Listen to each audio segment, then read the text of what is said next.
Yeah, I'll give a minute or two break to come up and run. Ah, fill your plates now. My last class, I told them to run, basically. They had a few more presenters.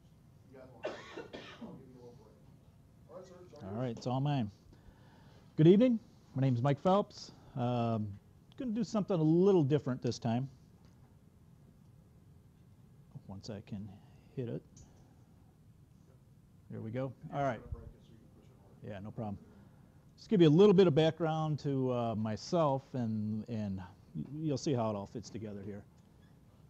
I attended Rock Valley back in the 70s. Those of you who may or may not know that this used to be an old farm out here, and when I was here, a lot of the admin was still housed in what was still left some of the barns. Look, you probably never did see these pictures, but it was pretty rustic back in those days.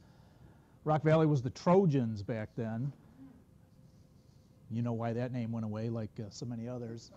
The football field is out where the baseball diamond is right now. There was a football stadium up on the hill there back in the day.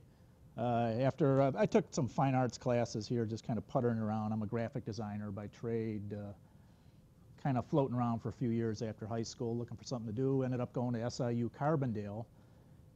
Got in a commercial graphics program down there that specialized in, you know, it's some of those old school skills like copy fitting, where say you're going to design an ad and you've got an image, you've got a logo, you've got, you know, all the typical elements, and then you need to determine how many words need to be written. Well, back in those days, this was late 70s. You didn't just sit down at your PC and bang out some type and squish it in. We actually had like little chisel markers that if you were going to put in a line of 10-point type, you would carve a little marker down so that it was the height of 10-point type. And you'd get out your T-square and you'd rule where the baselines would be, and you'd draw out your little layouts that way. And after you would fit everything together, then you would then go to your typesetter and say, I need, you know, 300 words set here. Actually, you go to your editor first and say, you know, you got to write it. Then that would be gone off to the typesetter, and you'd come back with a little piece of type that would be this big that you then wax or glue down onto your layout. So it was kind of a different flavor back in those days. If you wanted an illustrate, or say you wanted a photo, you just didn't jump on the Dreamstime or Comstock and grab a comp. You know, you'd actually have to contract with a photographer to take that photo. But you know, for the whole process of presenting comps to your client, you would do little marker images. So you had to be able to draw, and it was that was actually one course that we had, was composing marker comps, where you make these photorealistic drawings with markers on various media that you would wax again and glue down to your final presentation that you would, you know, cover with a big cover and put it up on an easel board. And airbrush, you know, doing real airbrush with an airbrush, you know, not in Photoshop, because this was all pre those days. And a lot of those skills that kind of translate but kind of don't. In fact, I think this was the last day here. I'm sitting in the front row. The dean of our program had said, and I tell you, one of these days, you can be able to do everything that we're doing on a computer. We busted out laughing. This was spring of '81. So, you know, any of you remember the Apple ad during Super Bowl? Apple Talk? Oh, fonts issues. Here we go. All right, so 1984. I'm afraid to watch from here on. 1984, what happened? What was going on in the world then? First AIDS blood test was approved. First .com was registered. Windows 1. CDs were introduced to the U.S. consumer then. They had already been big throughout Europe for a while, but that was the first time we saw them. The ozone layer is discovered by Brit scientists. Reagan's our president. And the Mac was introduced by Apple. So what did that Mac do? Desktop publishing was created. It was a whole new concept of being able to marry type and graphics in one place, all to be done within one piece of software. And at that time, PageMaker was it. Aldus PageMaker was nothing like it had ever been around. You think back to what PageMaker 1 was like, it'd be like the worst word processor you could use right now, was probably what it looked like then. It was real awkward and clunky, but there was nothing like it. The laser writer introduced scalable fonts, where up until that time you were working with, you're working with composition machines where it was like the old Selectric typewriters, almost like where you'd have to take the little ball off to change fonts. You had imaging systems like Verityper and CompuGraphic that would have big disk wheels, and it would be, a certain amount of font sizes would be available on each one of those wheels. When you wanted to change fonts, you had to pick that off and put a new one on and change font to set a line of type. Laser writer was a big change there, and then the Mac II came out about 87, I think it was. And AppleTalk, of course, came along with. It was out-of-the-box networking, which was just, it was groundbreaking at that time. It was cheap. Used the built-in printer ports on the back of all the Macs. Ran at a blazing 230K. And you think, in '84, you think about what that speed was. There's probably somebody that's still using a 56K modem. You think about it, that was pretty quick. You daisy chained it with adapters. You still find these things laying around, and it was just, this plugs into the back, and you just had two little ports on the back here where you could plug in your cables. You just use twisted pair cables that use the unused outside pair in the cables, so you could still run a phone through that same wire if you needed to. One box per device. It was absolute plug and play. Found that online. I couldn't believe it. AppleTalk was easy. Fonts. There was no configuration necessary at all. All you needed to do was go into your chooser, which back in those days under the Apple menu was kind of like a desk accessory, where you pull down, hit the chooser, and in the chooser you could pick from any printers that you were networked to, public folders that other users had set up. You had your usernames already created, hit connect, and you were in. It was that easy. It was flexible. You could add up to 32 nodes on a network with a maximum cable length of 1,000 feet, which was ideal for home use in small offices. Anyone could do it.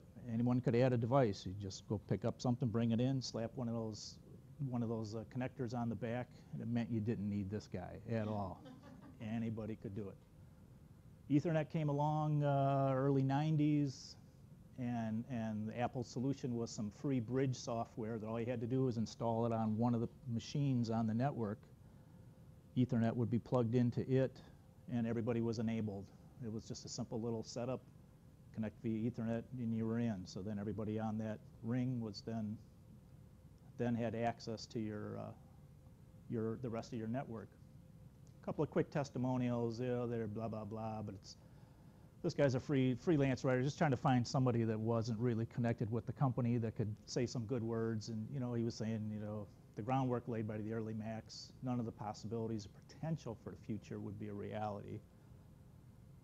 Another one here, this Lehman Cruz, he was a former publisher for Gatehouse, who I used to work for at one time. He's now director of IS at Brewer Science in St. Louis, and his good one was anyone could become a network admin with a 2-minute lesson, and that's really all it took at that time. So, staying with the holidays here, so what? The angel saying to George, what if your life hadn't happened? What would things be like? And I figure I'd still be doing this. That's it. Thank you.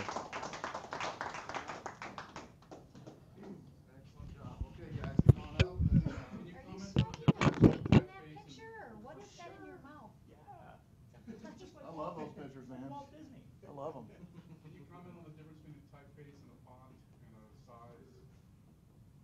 Well, it's like now, we think a font is, you pick Times Roman and that's it.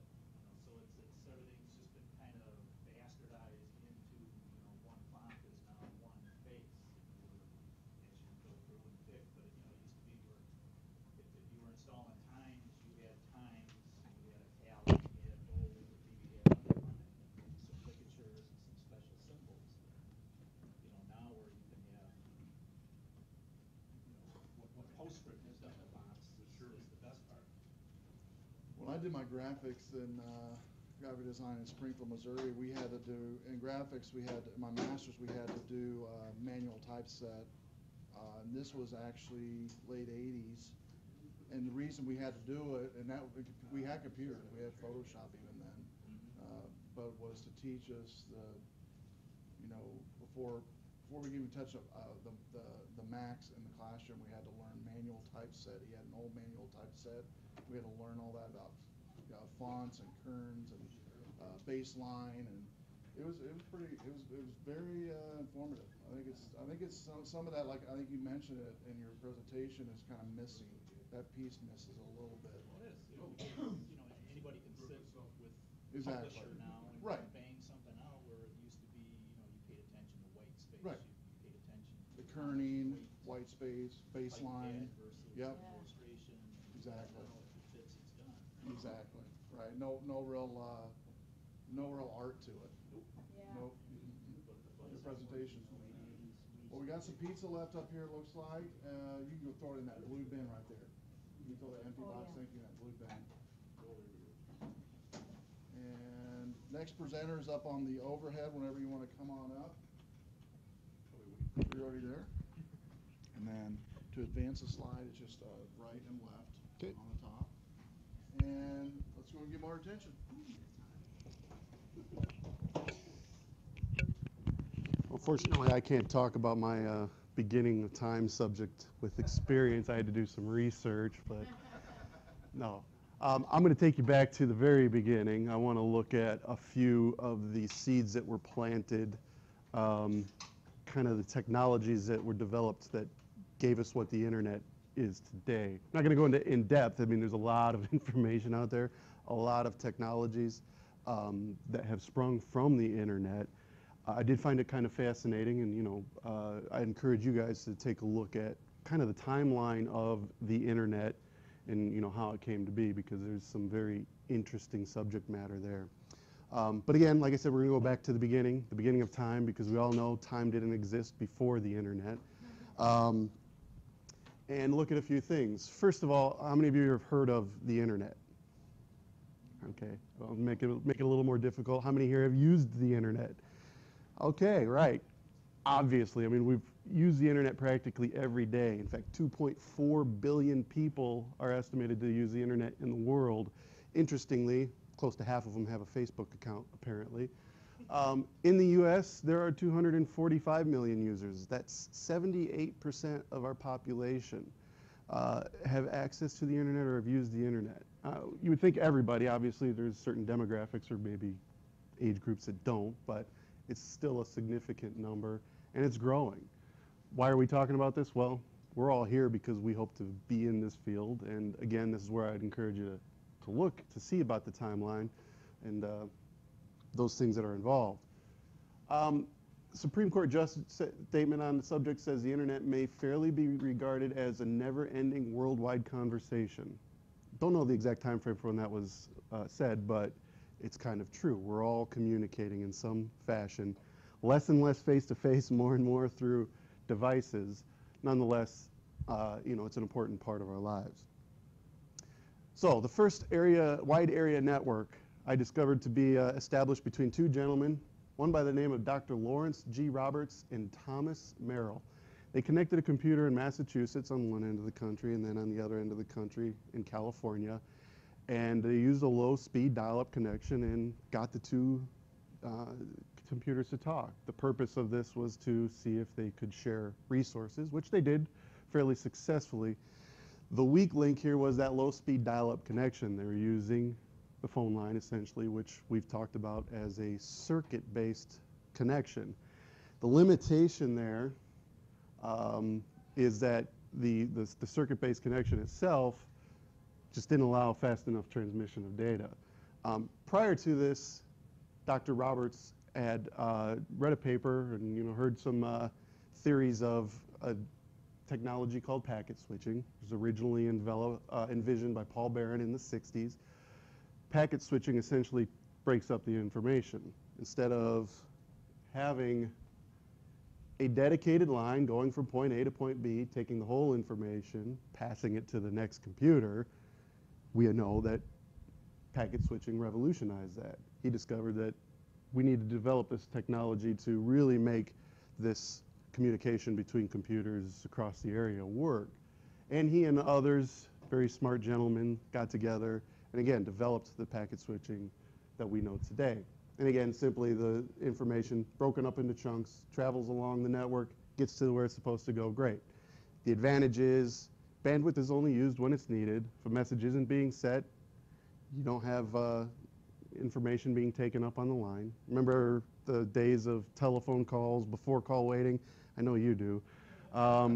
You know, you try to call grandma and she's talking to somebody else and you can't get through, you get the busy tone, you gotta wait to call back. Similar concept in a simplistic form. Now the information can always, hopefully, get through. Dr. Roberts' summary is the resulting economic trade-off is simple. If lines are cheap, use circuit switching. If computing is cheap, use packet switching. This was back in 1965. Computing is cheap. It's cheaper than putting up new lines, therefore packet switching has taken over and really fueled the growth for, again, communication between computers. So then they develop ARPANET. Everyone knows, well, most everyone knows what ARPANET is. Stands for Advanced Research Projects Agency Network. Military funded. Again, not going to go into the history so much of it other than to say the original system was a 4-node system, 4 systems set up, one in UCLA, one at Stanford Research Institute, University of California in Santa Barbara, and the University of Utah. Interestingly enough, these two computers, the student programmer at UCLA was in charge of sending the first message. I believe the message was login. He was sending it from the computer in UCLA to Stanford, got 2 letters, Stanford's computer received it, and then crashed. Now, only an hour later, they were able to get the computer up and running, and you know, they got it up and going again, and the message was sent successfully. Humble beginnings, right? I mean, you've got the original network design and everything there, but that's, again, sort of the seed that was planted. Just a couple of years later, that was the late 60s, a couple of years later, they're up to 40 nodes now in 1960. People started writing actual applications that can be used on this system as well. And at this time frame, we received the next gift, if you will, and it was developed by this gentleman. Anyone know who this guy is? Tim Burton? No, it's not Tim Burton. This is Ray Tomlinson. Ray Tomlinson was charged with the task of finding something interesting to do with this newly formed ARPANET. His job was to, you know, create something fun, something that is useful. And what he gave us was the basic code for electronic mail message. His inspiration for electronic mail, email, was the ability to reach his colleagues, coworkers in remote locations through their computer because they were not answering their telephones. So he figured, well, maybe they'll pick up the message on the computer. And there's the introduction of email. Again, the ability to communicate was found through the computer is found very useful, and again, fueled the growth of ARPANET and what we have as the internet. He's also responsible for the iconic status of a certain key on our keyboard, and is actually linked to him. So we want to take a guess at what that is. Escape. Hit the any key. He's responsible for the @ symbol. The original email format, user @ host, Brian @ Yahoo. So he's, I guess, quite proud of the fact that the @ symbol is forever associated with Mr. Tomlinson.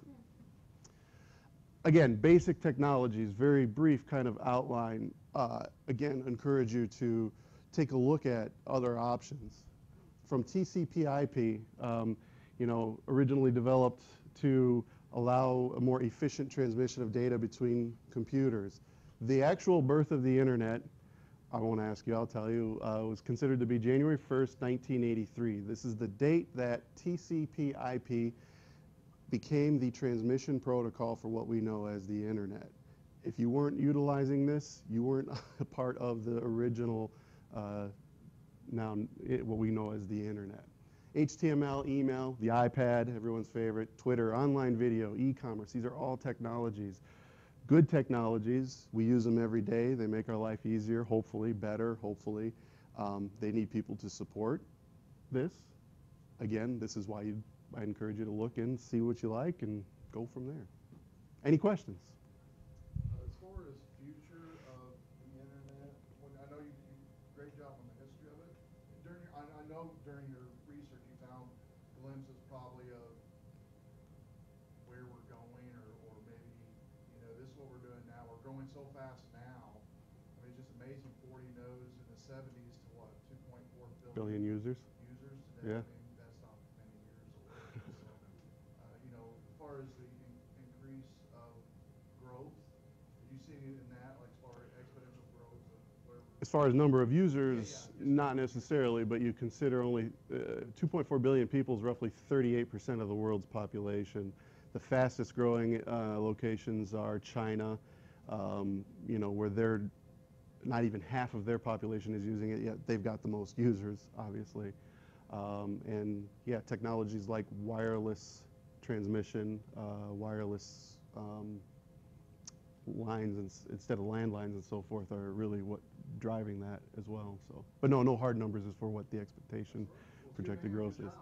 Thank you. Last presenter, going up, and while he's coming up, go ahead and devour what you can devour up here. Go for it. You got desserts up here, cookies. Where's the cupcakes at? Yeah, cupcakes are over there. So I got some. She's gonna. Don't hurt her feelings, and you need to eat some cupcakes or take some with you. Oh, you got a cupcake? Okay, good. Yeah, two. Good. That, just don't push the front button and you're good. You can put it on your shirt anywhere.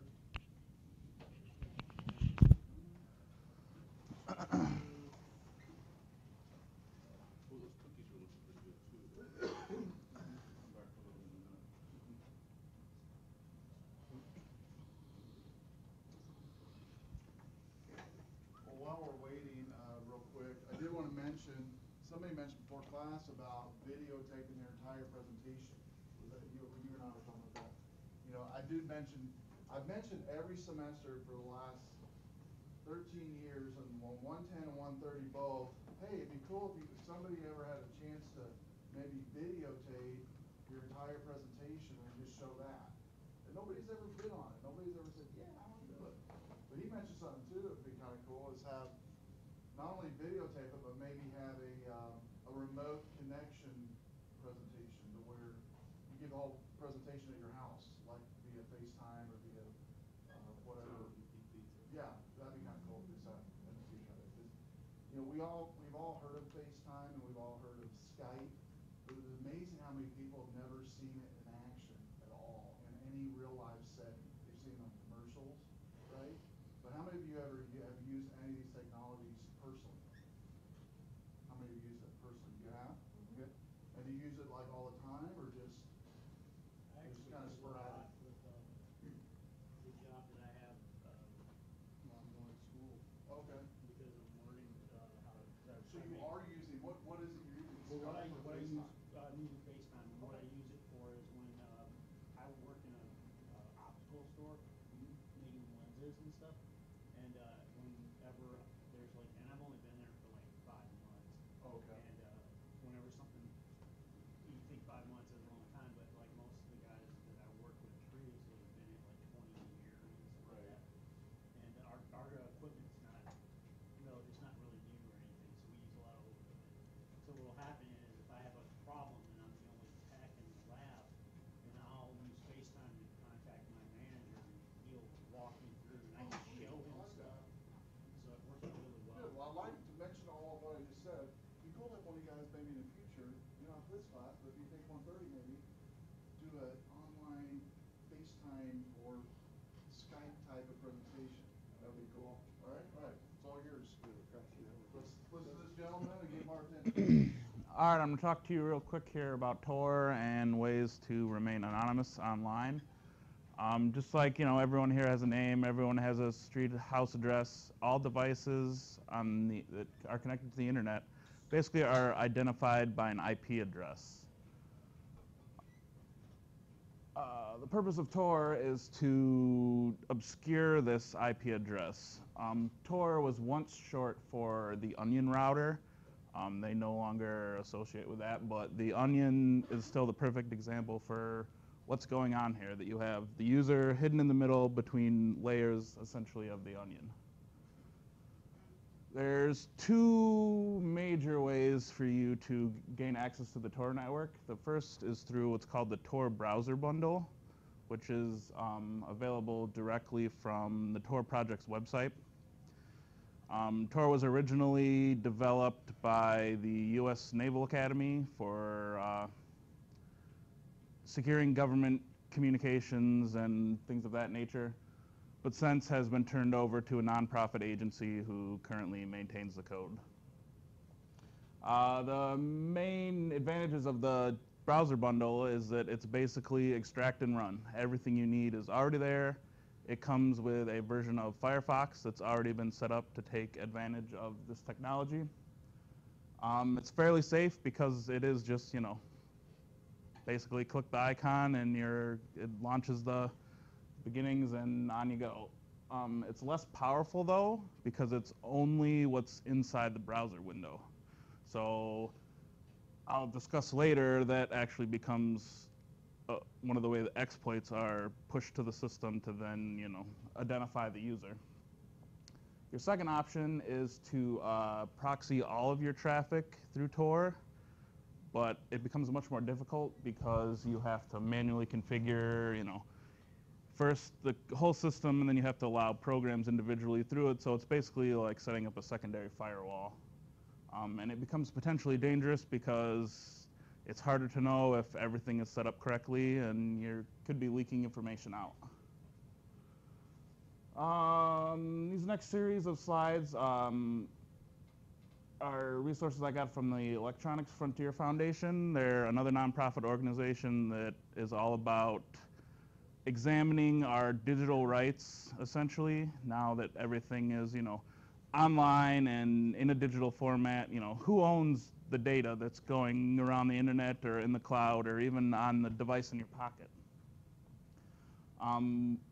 What happens when you initiate the Tor browser is it sends a query to a server that contains the list of nodes that are in the Tor network. This is just a small example, just 9 nodes, but there are hundreds, if not thousands of nodes. It's hard to know exactly how many there are worldwide because they go up and down so often, and some of them are, not indexed or listed. Okay, Alice here is wanting to reach Bob's computer, we'll say, as a server. First happens is it picks an entry point, and then it exchanges encryption keys, TLS keys, to make sure that it's secure.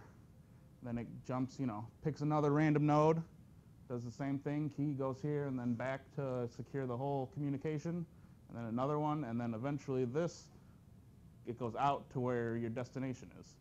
This exit point is not encrypted.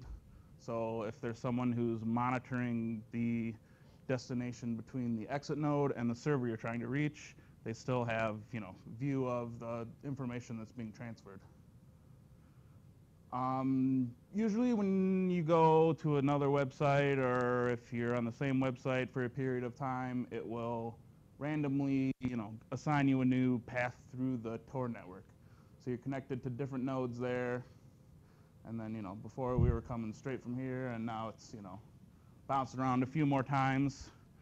There's also within the software just a one-click button, so at any time the user wants to gain a new IP address, basically, they just click the button and they have a different address. Here's an example of the information as it travels from the user to basically the site you're trying to reach. Here is just, regular HTTP request, which contains, the site you're on, username, password, data, and your IP location information. It's basically, anyone along that entire path there can pick up the information that's being transmitted, whether that be first your ISP, government agencies there along the way, and then again here, once you exit. Also, there's the hacker up there. You know, if you just leave your Wi-Fi network open, even if it's not open, if they manage to break into your access point, they still can view the traffic. Here is kind of the first step in protecting yourself, HTTPS. You still get the site that's being visited and the IP information, but you don't see the content that's being distributed. Third step here is Tor then. As soon as it leaves, you know, your network basically, it's already been sent to Tor and then out. So we have here coming from the ISP, you still have, you know, they have a general idea of who the individual is just because you have to go through the ISP in order to get back out onto the internet.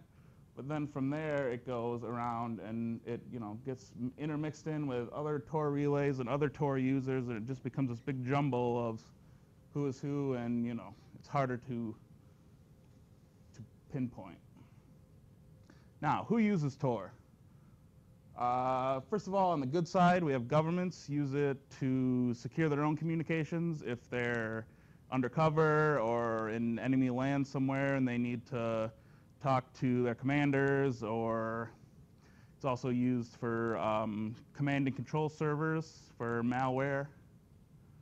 Law enforcement use it to surveil websites and other things without being noticed. You know, if you have a savvy enough administrator, they'll know that, say, this IP block is assigned to the Rockford Police Department. So they'll know, hey, we need to watch what we're doing here because we're under investigation. They also use it to provide truly anonymous tip lines. Most people, you know, just call up Crime Stoppers, whatever, but if you've got some kind of major crime thing going on, you could be, you know, wife of the mafia don or something, and it's important to remain anonymous when reporting those kinds of things. Journalists also use it to communicate with sources worldwide so that their identities aren't leaked. And activists also. Tor has played an important part in the Arab Spring in both Egypt and Syria. Individuals are able to communicate and sort of organize protests or, you know, even violent actions against their governments or whoever without fear of being immediately identified. On the bad side here, mainly cyber criminals, which leads me to the next area here, hidden services and the deep web. Most of what you browse every day on the internet is basically stuff up here on the surface. You have, you know, Amazon over here, Wikipedia, Google, but there exists beneath that the surface of the web is the deep web, where you've got, you know, all your hackers, WikiLeaks, government, and then down on another layer, you know, even in the deep, deep web, you've got just, you know, lots of things. A lot of the information that's found on the deep web is basically just that. It's just a database or blocks of information that hasn't been sorted through yet, that if you had, you know, time to sift through all of the meteorological data for the last 40 years or what have you. Hidden services are a unique feature to Tor in that they're hosted within a node in the Tor network, so there is no exit point. So it's a lot less likely that someone's going to be able to intercept the traffic that's going on there because it's all contained within the Tor network. Dangers of the Tor network. First of all is thinking that it's going to keep you completely anonymous on the internet. That's a big misnomer. If you log into real name services such as Facebook, Twitter, things like that, using the Tor network, they can use that to kind of build a picture of the individual behind the computer screen there. Also, like, you know, all software, it's imperfect. It has bugs that can be exploited to reveal the user. And if an agency has monitoring points at, the connection prior to entering the Tor node and after exiting the Tor node. They're able to see sort of the entry in and the exit out and use that to build a picture of the individual.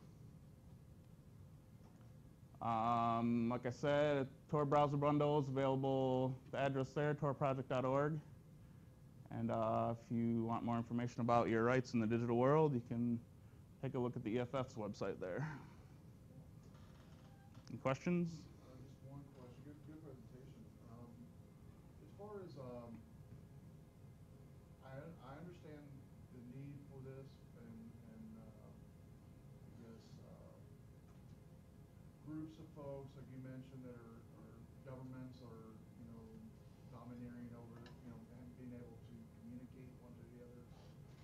Is it also used? I know I've heard recent news of China. China's very stringent on the internet usage for people, just general, even, I don't know, even get to Facebook or whatever. They won't let that happen. Yes and no. It's harder in places like China because they install monitoring monitoring actually hardware within the networks, because a lot of the telecoms are obviously under Chinese influence and are able to more or less detect and sever the connections to the Tor network, just because it's the Tor protocol, and pick it out, cut it. But there are also alternative ways to connecting rather than just using the regular Tor or the node setup. You can connect to what's called a bridge, which essentially gets you around the blocking and into the Tor network. Okay. And then this website, does it give more information on like history and projects that other folks are doing, I'm guessing? Yes and no. A lot of the history information was on a different website. It was I think it was onionrouting.com, sort of the, how it started and all of that. Good place to start. But it does give you information on, there are versions available for iPhone, Android, pretty much any device. All right, well, good presentation. Let's give a hand. Excellent, excellent. All right, well, let's see. All right, perfect timing, too. Oh, sure. All right, we got right about 8:20, so I told her about 8:15, so we're pretty good there.